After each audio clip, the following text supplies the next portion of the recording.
wabarakatuh.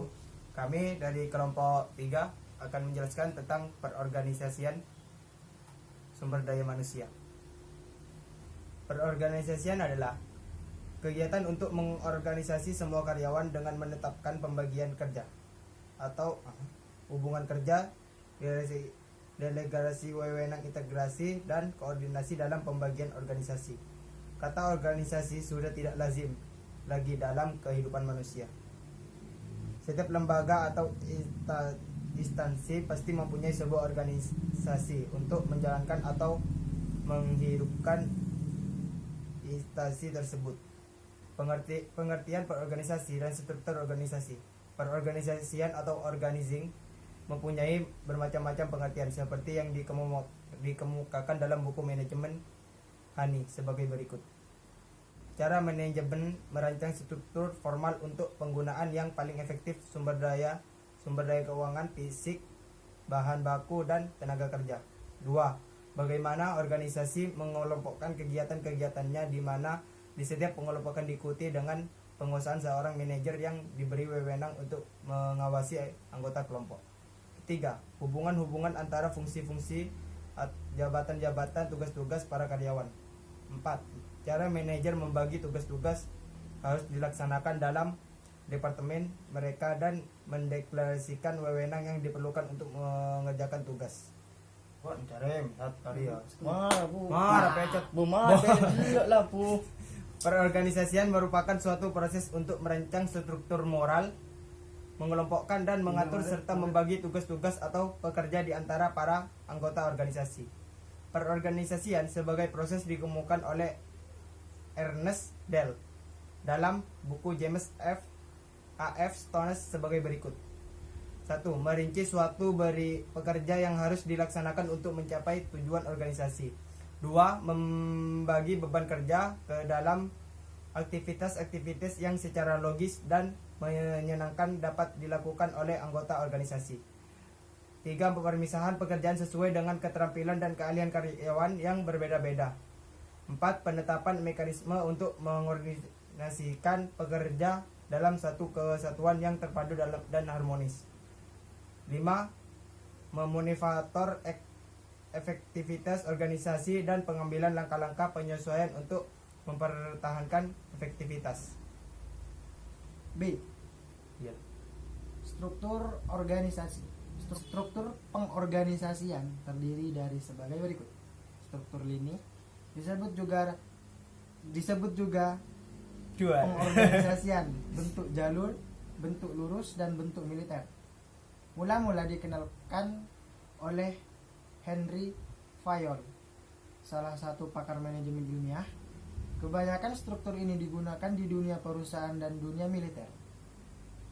Oleh karena strukturnya jelas dari atas ke bawah, juga dikenal dengan bentuk struktural. Struktur lini staf. Pengorganisasian bentuk lini staf ini merupakan penyempurnaan dari pengorganisasian bentuk lini. Jika dalam pengorganisasian bentuk lini tersebut cocok untuk anggota yang masih sedikit dan cangkupannya masih sempit, maka pada pengorganisasian yang cukup luas, anggota dan komponen lembaga sudah banyak dan urusannya beraneka, lebih cocok disempurnakan menjadi organisasi bentuk lini staf. Mengapa perlu disempurnakan menjadi bentuk lini staf? Karena pimpinan lembaga tersebut membutuhkan staf khusus yang dapat dimintai pertimbangan, devis, nasihat, dan layanan konsultasi mengenai berbagai macam masalah. C. Pengorganisasian Panitia. Pengorganisasian panitia. Untuk pengorganisasian tipe panitia ini mempunyai sifat yang temporal karena dibentuk oleh lembaga yang telah ada untuk melaksanakan sebagian tugas yang perlu dilaksanakan secara khusus yang menjadi panitia. Bisa mereka yang menjadi pimpinan lembaga, bisa juga bukan pimpinan lembaga, atau bahkan orang luar lembaga tersebut berasal dari lembaga lain. Hanya saja secara umum pimpinan lembaga yang membentuk panitia juga sering terlibat sebagai pembina, penasihat, atau pengarahnya. Karakteristik struktur panitia. Struktur organisasinya sederhana, sesuai dengan kebutuhan kegiatan saat itu. Umumnya dibentuk untuk jangka waktu tertentu dan kemudian dibubarkan jika ingin melaksanakan kegiatan yang serupa lagi. Umumnya dibentuk panitia baru. Para pelaksana dikelompokkan menurut tugasnya masing-masing dalam bentuk seksi-seksi. Kepemimpinan umumnya dilaksanakan secara kolektif. D. Struktur fungsional. Organisasian fungsional adalah suatu pengorganisasian di mana kekuasaan dari pimpinan pucuk delegasikan kepada pimpinan bawahnya. Pimpinan pucuk dapat memerintahkan apa saja kepada para pimpinan di bawahnya sepanjang hal tersebut sesuai dengan bidangnya. Karakteristik pengorganisasian fungsional. 1. Adanya pelimpahan wewenang dari pimpinan pucuk kepada pimpinan di bawahnya. Demikian seterusnya sampai kepada pimpinan unit yang terbawah.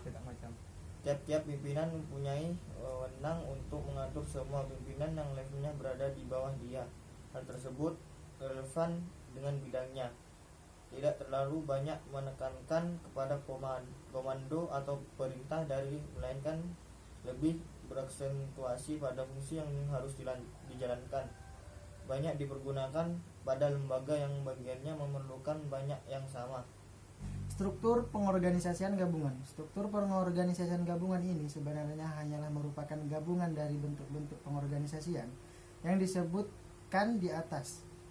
Ada yang merupakan gabungan dari lini dan lini staf. Lini dan fungsional, staf dan fungsional atau merupakan penggabungan tiga sekaligus, lini, fungsional, dan lini staf. Tujuan pendirian organisasi yaitu 1. Mengatasi terbatasnya kemauan dan sumber daya yang dimiliki dalam rangka mencapai tujuan. 2. Mencapai tujuan secara lebih efektif dan efisien karena dikerjakan bersama. 3. Wadah memanfaatkan sumber daya dan teknologi serta secara bersama-sama. 4. Wadah mengembangkan potensi dan spesialisasi yang dimiliki oleh individu. 5. Wadah mendapatkan jabatan dan pembagian kerja. 6. Wadah mengelola lingkungan bersama-sama. 7. Wadah mencari keuntungan bersama-sama. 8. Wadah menggunakan kekuasaan dan penguasaan. 9. Wadah pendapatan penghargaan. 10. Wadah memenuhi kebutuhan manusia yang semakin banyak. 11. Wadah penambahan pergaulan. 12. Wadah manfaatkan waktu dan tenaga.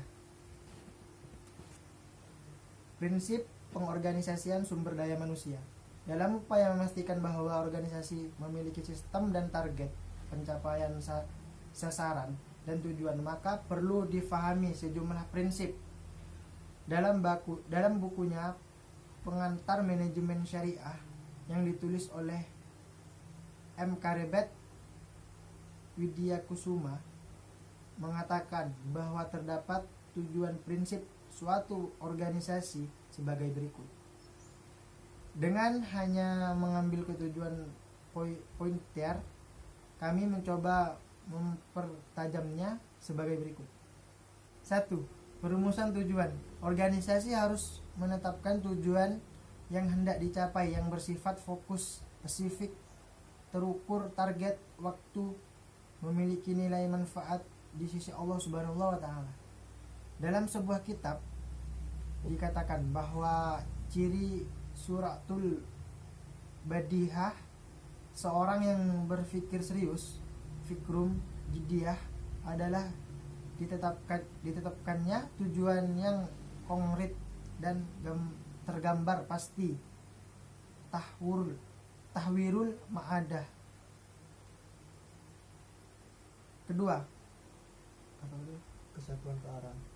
Kedua, kesatuan arah. Organisasi harus memiliki konsistensi dan komitmen sejak dari pemimpinan hingga anggota bawahan. 2. Perancangan. Merancang pekerja. Merancang pekerjaan. Merancang pekerjaan merupakan suatu landasan fundamental dalam perorganisasian. Merancang pekerjaan terkait dengan mendefinisikan bidang tanggung jawab pengambilan keputusan, mendefinisikan tujuan dan menetapkan keberhasilan yang ingin dicapai. Sebagai titik awal dalam merancang pekerjaan adalah adanya spesialisasi pekerjaan. Spesialisasi pekerjaan merupakan suatu perkembangan dalam organisasi. Spesialisasi pekerjaan adalah tingkat di mana seluruh tugas dalam organisasi dipecah dan dibagi menjadi bagian-bagian komponen yang lebih kecil. Keuntungan adanya spesialisasi pekerjaan: 1. Pekerja melaksanakan pekerjaan kecil dan sederhana. 2. Waktu perpindahan atau pekerjaan menurun. 3. Semakin sempit definisi suatu pekerjaan, semakin mudah mengembangkan peralatan khusus untuk membantu pekerjaan tersebut. 4. Manajer harus mampu melatih pekerja lain apabila ada pekerja yang melakukan pekerjaan terspesialisasi tidak masuk dan mengundurkan diri. Departementalisasi menggabungkan kembali dan mengelompokkan menjadi satu pekerjaan disebut departementalisasi. Dalam pengertian lain, departementalisasi adalah bagi-bagikan pekerjaan secara fungsional yang mempunyai spesifikasi tertentu, sifat dan batasan wewenang tertentu, serta sarana yang digunakan dalam satu kesatuan kelompok aktivitas untuk mencapai tujuan telah ditentukan. Departementalisasi dilakukan berdasarkan kebutuhan sebagai berikut. 1. Departementalisasi atas dasar wilayah dilakukan dasar porsi kekuasaan dan wilayah operasi atau daerah geografis. 2. Departementalisasi atas dasar produksi didasarkan atas jenis-jenis produk yang dihasilkan oleh perusahaan.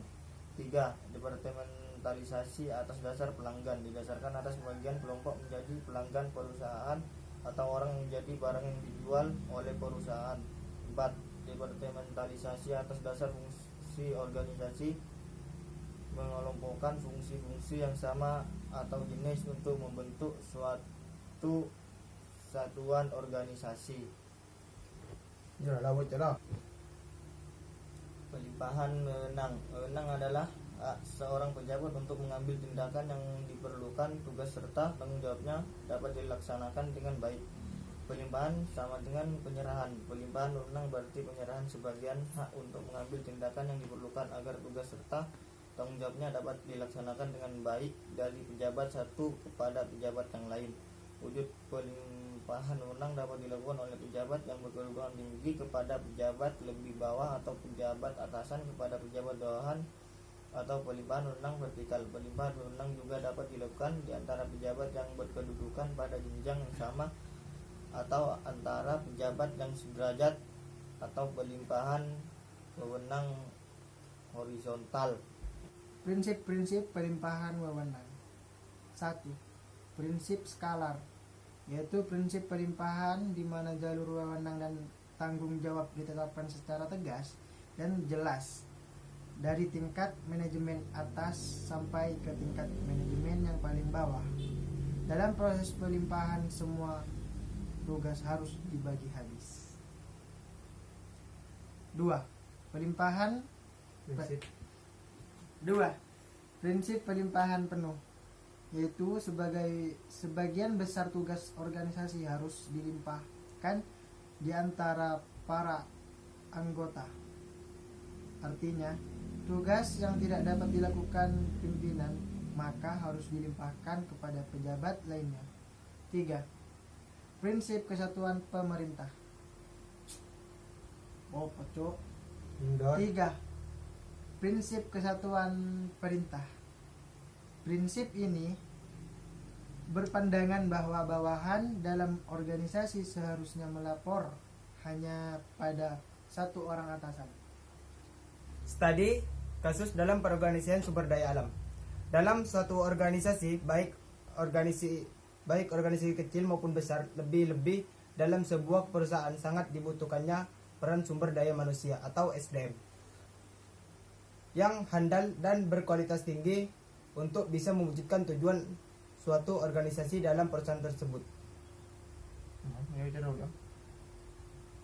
Sebagaimana dalam perusahaan, seorang pimpinan perusahaan harus pandai dan ahli memimpin anak buah atau karyawannya, sehingga dia harus memiliki jiwa kepemimpinan yang luar biasa atau leadership, sehingga memudahkan hubungan antara manajer atau pimpinan dengan karyawannya dengan baik dan benar.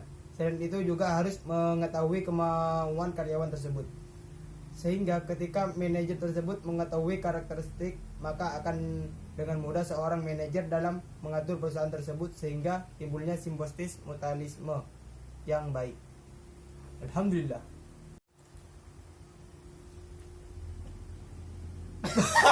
Bilang dengan cok, bawa lah ada cok.